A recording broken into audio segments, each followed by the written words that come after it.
আসসালামাইকুম। Hi guys, আমরা সকলে কেমন আছেন? আশা করি সকলে ভালো আছেন। মুইও ভালো আছি। আপনাকে লাগে শেয়ার করবো কেরাম কেরাম মিললে, এই জন্য আমি নিলাম গরম পানির মধ্যে দুধ ঢেলে দিলাম। এই দেখেন, এক গুঁড়ো দুধ, ঠিক আছে? দেখেন, ভিডিও দেখতে থাকেন, অনেক মজার আছে। এটি খুব মজা হয় খাইতে, বাচ্চারা তো একদম পাগল এইগুলোর জন্য। দেখেন, এই হয়েছে কেরাম কেরাম দুধ ফুটে গেছে গা। এই যে দিয়ে দিলাম, এই দেখেন এটার মধ্যে। এটা খাইতে কিন্তু একেবারে মনে করেন দধির মতো, আমাদের দেশে যে মিষ্টি দইগুলো আছে না, ঠিক সেরকমের অনেক স্বাদ লাগে খাইতে, আরও বেশি স্বাদ লাগে, সুন্দর একটা ফ্লেভার আসে, ঠিক আছে? অনেক মজা লাগে এটা। দেন এই যে একটুখানি এটা ফুটবো ভালো করে, তাহলে হয়ে গেছে মজাদার একটা খাবার। আসলে বিদেশে কত কিছু আছে, আমাদের দেশে এত কিছু নাই। আমাদের দেশের মানুষগুলো পুষ্টিতে ভুগে হুদা হুদা, এরা খালি মাছ আর ভাত খায়।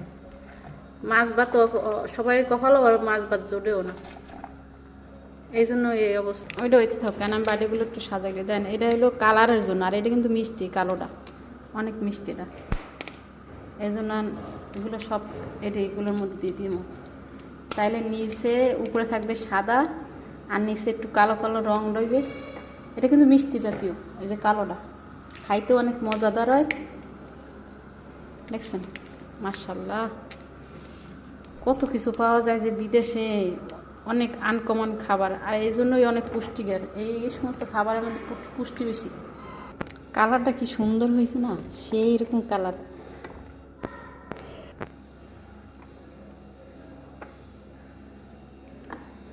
এগুলো সব এই বাড়ির মধ্যে রাখলাম, তারপর ফ্রিজে রাখুন ঘন্টাখানিক। এই সমস্ত খাবার যদি বাচ্চাদের খাওয়ায়, একদম পরিপূর্ণভাবে পুষ্টিকর পায়। আরে আমাদের দেশের বাচ্চারা অপুষ্টিতে ভোগে, গরিবরা তো আরও বেশি, যাদের টাকা পয়সা আছে হেরা তো একটু খাওয়ায় বাচ্চা করে, আর যারা গরিব আছে হ্যাঁ তো বাচ্চারা খাইতেও পারে না ঠিক মতো।